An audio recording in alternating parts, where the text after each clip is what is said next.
各位，新官上任三把火，川普上任三板斧，是每一下都照着自己的脑门上狠砸呀。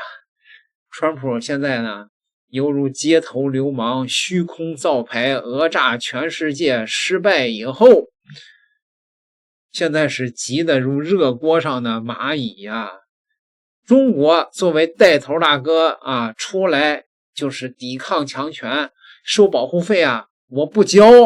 下边的一些刚要跪下的小弟一看，我这有大哥站出来了，完了腰板都硬了。现在川普现在下不来台了，天天喊习主席赶快给我打电话呀，习主席为什么不给打电话呀？这个中国现在呢，真的可能要硬到底，要拉爆美国的经济了，就像这个中国的高志凯先生说的一样。And China will lose the US market, which, as I've said, is 15%. We don't care. We don't care. China has been here for 5,000 years. Most of the time, there was no United States, and we survived. And if the United States wants to bully China, we will deal with the situation without the United States, and we expect to survive for another 5,000 years. 没有美国，中国照样能活5000年。可是高先生这个话呀，中国内部有一群反贼丧彪，他们不同意啊，尤其是这个掘金的女丧彪，他不同意。然后呢，海外的这帮反贼们拿着这个掘金女丧彪的话又出来啊，聒噪了，说他说的对，他才代表中国人民。近日，有一位高先生霸气回应外媒，我们不在乎失去美国市场，中国已经存在了5000年，其中大部分时间都没有美国。如果美国想欺负中国，我们将会见招拆招，在没有美国的情况下，我们依然有信心延续5000年。这个回答确实是振奋人心，但是我对这种不惜代价奉陪到底的言论有点害怕。我怕我就是那个代价，我也怕他负责奉陪，我负责到底。看评论区我就放心了啊，他是不在乎，又不影响他的收入，不惜一切代价先不发他的工资试试吧。这个更狠啊，希望公开他的那个啥。还有问高大师全家的国籍在哪里的。最后一句话画龙点睛，预祝伟大的中华人民共和国成立76周年快乐。瞧见了吗？中国充斥着这样的掘金的这种女丧彪这种东西，你知道吧？他们呢其实又跟那些说我月薪3000啊，跟中国登月有个毛关系的那种人，这种人呢心里边从来没有过什么国家民族的情怀，他有的只是他眼前的这口猪食啊，对吧？我不是以前给大伙说过吗？像这种人呢，你要反驳他就很容易。为什么呢？因为有一句话就是你要告诉他，国家的上限决定了庶民的下限。像这种掘金的女丧彪，你把她扔到阿富汗，扔到叙利亚，3分钟她都活不过去，因为她就是一块毫无价值的臭肉，只有在中国强大的怀抱里边，他才有这个出来发丧的机会，知道吗？好吧，咱们言归正传啊，说这个中国这回硬到底，美国的就是经济啊，真的能被拉爆，为什么呢？我们来看看，就是中国知乎上的一个高赞的网友说的，很深刻。说这个有很多的网友认为不就是6月份到期的几万亿吗？美国美联储不行的话量化宽松一下，自己印钱给自己买了不就完了吗？对吧？但是呢，国际主流货币的化债与普通货币的化债区别很大。如果美元不是主流的国际货币，这样干是没有问题的，苦一苦美国的屁民而已，也就是通货膨胀。这其实也是正常国家的一些常规的操作。你比如说津巴布韦土耳其解放前，还有那个就是蒋介石的金圆券也一样这个其实就是所谓的货币主权。欧元区的一些国家的一些屁民要退出欧元区，那是因为他们失去了货币主权，他们没法子通过发行货币解决他们的困境。但是美元作为国际主流的货币肯定不行，因为国际货币必须要维持一定的稳定性，变动太大就会被其他的国家弃用。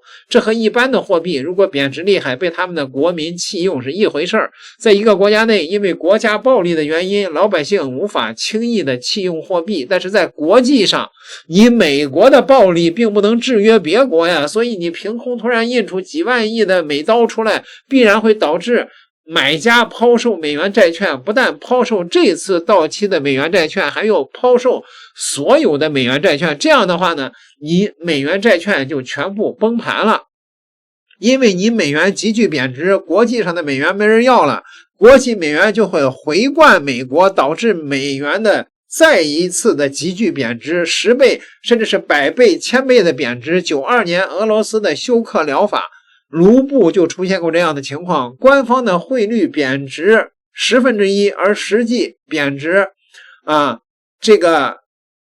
官方汇率是贬值了10倍，而实际的贬值呢就到了200倍到300倍甚至到了2000到3000倍，搞得好多俄罗斯退休人员本来的几千卢布可以生活1个月，变成1天都不够用了，去垃圾桶里翻找食物。如果那些美国的各种公务人员工资3000美元，立刻只够1个汉堡，美国会立马解体，是吧？08年的美国金融危机，中国救了美国，美国给了不少的好处，而且呢，中国也赚了不少的钱就是当时呢，也有一些网民说中国买房地美、房利美的股票是个赔钱货。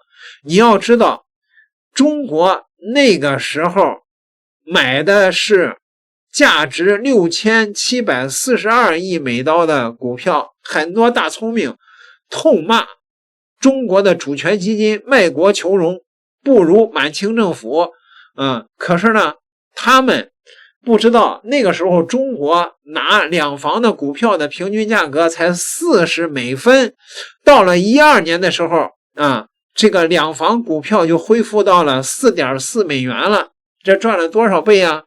赚了11倍。当时有人说炒个股就赚回了中国10几年的贸易顺差，对吧？这个后来美国的财政部以后就不把中国作为汇率操纵国了这是对中国投桃报李嘛。16年川普上台说中国操纵人民币的汇率，美国的财政部的副部长专门出来发文说没有的事儿那就是因为中国当时救了美国了。这次美国到期的债务很可能中国不救就会崩溃。为什么呢？因为这次的窟窿太大了，比08年那次次贷危机的窟窿还大。要想让中国来补这个窟窿，肯定美国你要大出血呀，你拿什么来换呢？美国现在混乱不堪，没有话事人，给不出价的。一些人认为这次许多散户抛售美债是因为美股动荡导致一些人亏钱，卖美债填补窟窿其实呢是因为中国硬刚以后国际散户认为美债没有希望了，才抛弃美债了，对吧？如果你手上持上上亿美刀的美债，你认为今天能救美债的是谁呀？只有中国。现在中国硬刚不就摆明了吗？不管美国的事儿了呀，相当于一个苹果的供应商，突然苹果宣布把它踢出了苹果供应商的行列，它的股票不就要暴跌吗？你作为它的股票持有者不就要抛股票吗？所以你作为美债持有者，你今天只有一个办法，就是抛美债买黄金或者其他的什么实物期货呀，对吧？美国24年到期的国债的这个处理就出现了危机只是呢没有今年这么严重。好多人可能忘了，美国24年到期的国债为7万亿美金，24年就是耶伦急着往中国跑的原因。美联储掌握着 20%， 外国投资者掌握 30%， 美国国内的投资者掌握着剩余的 50%。 24年的时候，耶伦处理的比较稳健，最后呢转成了新的债券。但是美国24年为了控制通胀，为民主党的竞选保驾护航，美联储维持了高利率，导致呢美国国债的利率也水涨船高，导致美国的国债利息的支付也是越来越多。老美的官员着急忙慌的往中国跑，就是想请中国多买点他的国债，可以压一下利率。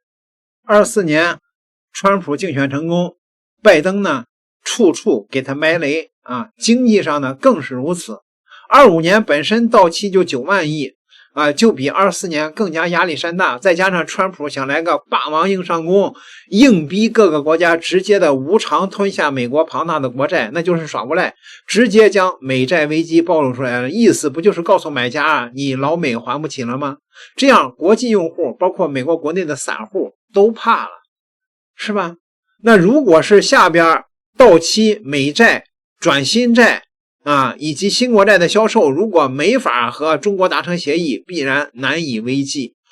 川普这么愚蠢的操作，中国当然不会放过这个机会，所以必须强力反击，进一步加大美债的危机，不把你美国整死，也就让你大出血。可以简单的概括为，大家都明白了，美债是个庞氏骗局。大家都知道美国不会还本金了，但是美国之前还还得起利息，所以对美债的信心还没有崩，又不敢得罪美国，所以大家还是安心的买美债，持有美债。现在美国不但还不起美债的本金了，连还利息都有难度了。到了24年，更要命的是，国外的美债的最大持有者中国也不搭理美国了，持续减少手中持有的美债，许多美债的持有者也就对美国没有信心了，所以换债的时候主要换成短期债了，这就进一步加大了25年老美还债的压力。短期利息高啊，现在川普直接要赖账，直接揭开了庞氏骗局的盖子，所以今年的美债即使不崩，也会压力倍增，折腾不了几年了啊！现在呢，川普那就直接就点燃了美债暴雷的导火索，唯一的救星。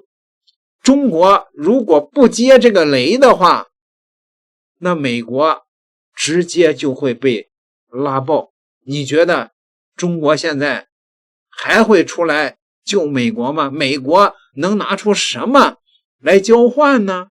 除非把这个台湾卖掉。大家觉得是不是川普手中唯一的筹码呢？老小子心中是不是有这个打算呢？那位说台湾用卖吗？那本来就是中国的领土，直接拿回来就完了吗？嗨，用点钱解决的问题，干嘛要动刀动枪呢？你们说呢？点个订阅，咱们下集再聊。